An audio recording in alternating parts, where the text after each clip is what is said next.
There's hardly anything more perfect than the ability to climb to the top of whatever dominance hierarchy you happen to be put in.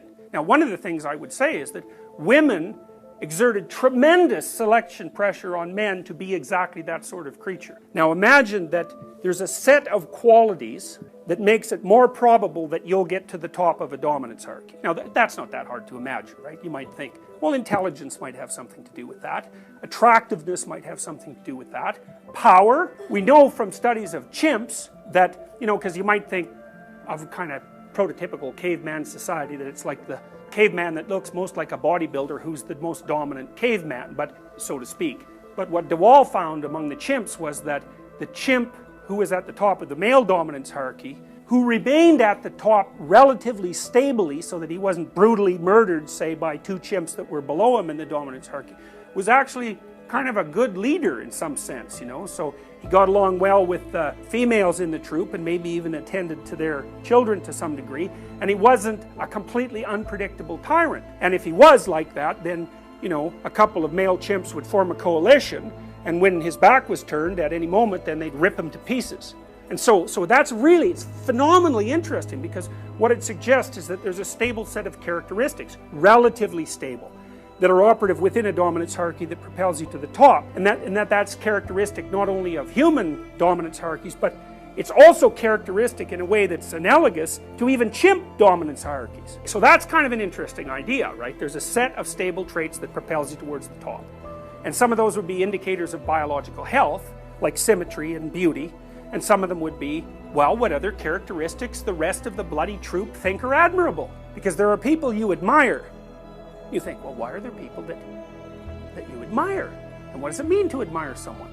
And what it means in some sense is that the effect they have on you is one of wanting to imitate. And so, you know, we're imitating ourselves all the time. So if you admire someone, what that does is it hooks into your desire to imitate. And that's also part of an inbuilt intrinsic biological process. So here's what we're going to say. Dominance hierarchy.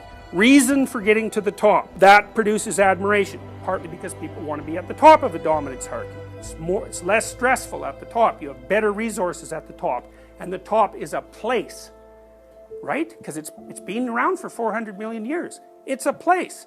It's like a conceptual place in a sense, or it's a place that's the emergent property of social organization. But it's a place. And it's a place where people want to go. You got a dominance hierarchy. Someone gets to the top, you admire them. But that's not exactly what human beings are like. First of all, there isn't one dominance hierarchy.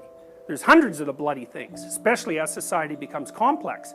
Then you might ask yourself, across the set of dominance hierarchies, is there a set of properties that makes people likely to get to the top?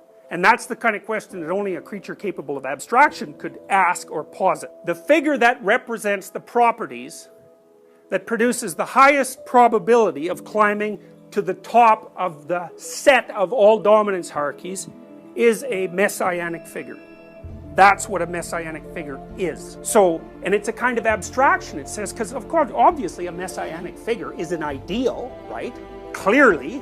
And so then you might think, well, an ideal in relationship to what? He, generally, is the perfect person. Well, how would we come up with the concept of what constitutes perfect?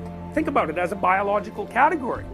Well, there's hardly anything more perfect than the ability to climb to the top of whatever dominance hierarchy you happen to be put in.